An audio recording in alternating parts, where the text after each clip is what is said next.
Good morning, gang. Happy Monday morning.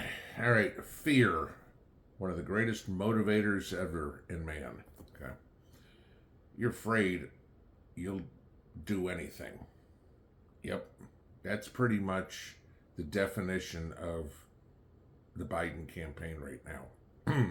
They're afraid, and they should be. This weekend's events opened the floodgates. They awoke a sleeping giant. The American public is pissed. You may not like us, but don't you dare try to kill us. Okay? Everybody and their mother, with the exception of a few fruitcakes out there, is trying to distance themselves from the shooter. Joe coming out early on and saying, "Oh, don't try to put blame, we don't know what his motives are." We know exactly what his motives are, Joe, okay? You've been calling for this. You and all the other Democrats have been calling for Trump's assassination for weeks now, okay? I mean, hell, the Huffington Post even had a story out, saying the Supreme Court has now given Biden authorization to assassinate people. Who do you think these brain-dead, libtard Zoomers listen to? The corrupt mainstream media, the legacy media that basically needs to be shut down, okay? That they are not doing their jobs. They are supposed to be the gatekeepers between the politicians and the people, and they have completely and utterly failed. We know where the blame lies, Joe. It's right on your desk. You have done nothing but ramp up the rhetoric against conservatives. And now you have the audacity to come out and say, we need to tone it down? That we're the ones that are causing this problem?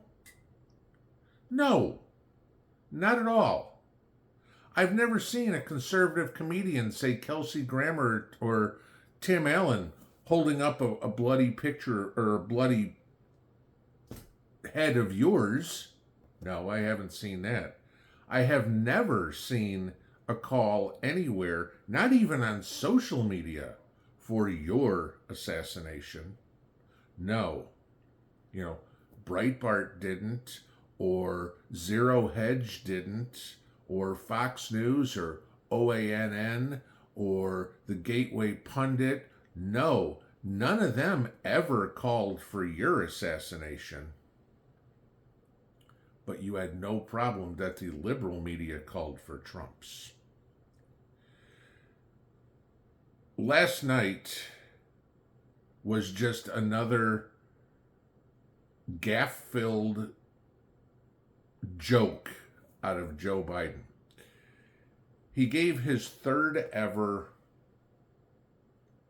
address to the American public from the Oval Office. Okay, and usually those are reserved for very, very serious topics that need to be discussed by the president. I'd say the assassination of a presidential candidate, or assassination attempt of a presidential candidate, qualifies for this. So Joe did it.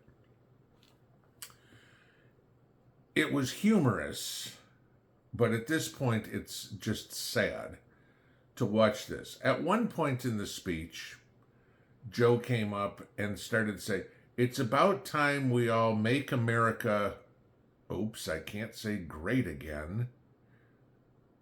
And he went off trying to recollect his thoughts. But the more interesting one, and we all know Biden can't read, can't think, when he said, "This will be solved at the battle box." He said it twice. Not the ballot box, the battle box. Joe, yeah, we heard what you said. You want everyone to tone down the rhetoric. And it's hilarious listening to you or listening to the liberal media that you're telling Republicans that we need to tone down the rhetoric. We're not the ones making the threats. We're not the ones with a rifle shooting at people. Why don't you tell your policymakers, your staff, how many of them got fired this weekend? Okay. It was so funny watching social media out there confronting the people that were saying on social media, you need more training. That we had the one congressional aide that got fired immediately. I'll give credit to Mississippi congressman who fired his staffer for saying that. Doesn't mean that he doesn't believe it. It's just you can't say that stuff out loud, dumbass. The woman in Home Depot who got caught on camera. Oh, you're so-and-so. You were saying this, right? The employee, the professors at colleges who got called out left and right. The bartender, in the restaurant had to come up and make a disclaimer going his policies aren't, or his beliefs aren't ours. Yeah. No. The rhetoric, the hateful, divisive, vile rhetoric comes all from liberals. When Biden is calling on conservatives to bring the temperature down, we're not the ones raising it. I mean, that's akin to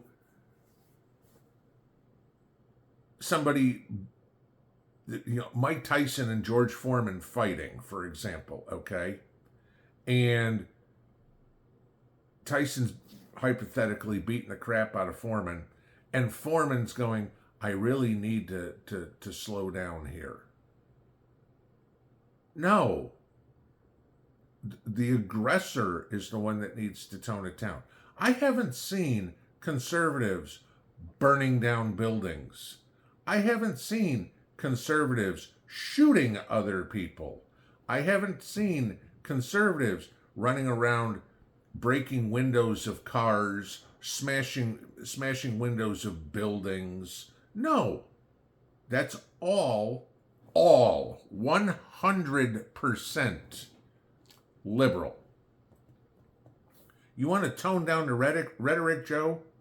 Lead by example. You're supposed to be the leader of the free world. Go look up the definition of what leadership is, because you ain't got none of it. To come out and tell the American public that we need to tone it down. No. You started this fight. We're gonna finish this. We, the civilized half of the United States, will solve this at the ballot box in November when we throw your ass out of Washington forever. And hopefully we throw out a whole lot of your cronies forever. This country does need to tone it down. The easiest way we're going to do that is get rid of the talking heads on the left who all they know is violence and force. I hate to tell you this, Joe. You awoke a sleeping giant. The Republican convention starts today. If anybody noticed, within 21 hours of being shot, Trump got on a plane yesterday and went to Milwaukee. Oh, that was after 15 hours after getting shot. He made his 9 o'clock tea time yesterday. Yeah. Sure, it wasn't like he took a bullet in the chest. But he took a bullet. I don't care where. It hit his ear. I don't care if it hit his pinky. You ever been shot at, Joe? No, you haven't. You have no idea what he's gone through. Nobody's ever called for your assassination. Nobody's ever tried to assassinate you. It's funny because all the mistakes that were made on Saturday were all made by your people. The Secret Service was running short on manpower to protect a president who, regardless that he's a candidate, is entitled for life to Secret Service protection because he was 45. Okay? But no, because of manpower issues, because the Secret Service had to pull Secret Service agents from Trump, a president, a real president, to put them on a fake doctor, Dr. Jill's detail, is insane. Nobody gives a shit what Dr. Jill says, okay? I mean, she can't fill a porta potty. Trump's got, 10,000, 20,000 people showing up? You couldn't get 600 to show up in a high school gym. But I guarantee there were more Secret Service agents at that high school gym than there were in Pennsylvania the other day.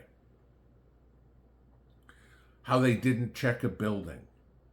You wonder why we think the fix is in, Joe? You wonder why people think this was a setup, Joe?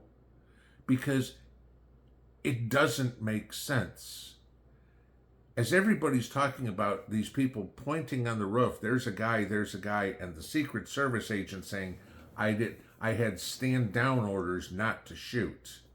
I've got an even better question.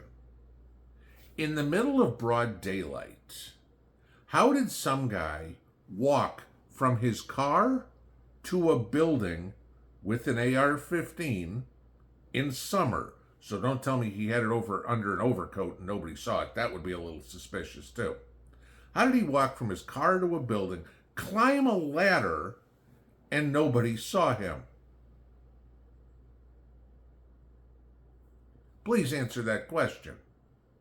Why in a secure area, Joe, wasn't a shoot on sight order given when somebody has a rifle? You're checking everybody else for weapons, right? Failure to understand this one, Joe.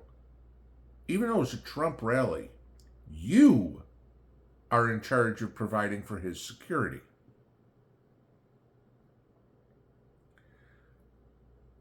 The convention starts today.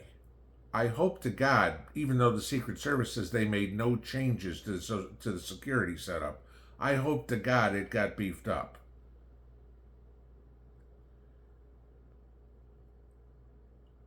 We are coming, Joe. On November 5th, you're going to hear from us. Just like George Bush said, you're going to hear from us. All of us. The utter failure, complete incompetent failure of every aspect of your administration, Joe, has not gone unnoticed. Not by Republicans, not by conservatives, not by independents, not by Democrats. The sheep you have, sure, they'll vote for you. But at this point, Joe, you better hope your final act as a politician looks better than Walter Mondale's. I'm not counting on it. Have a good one. Pinball out.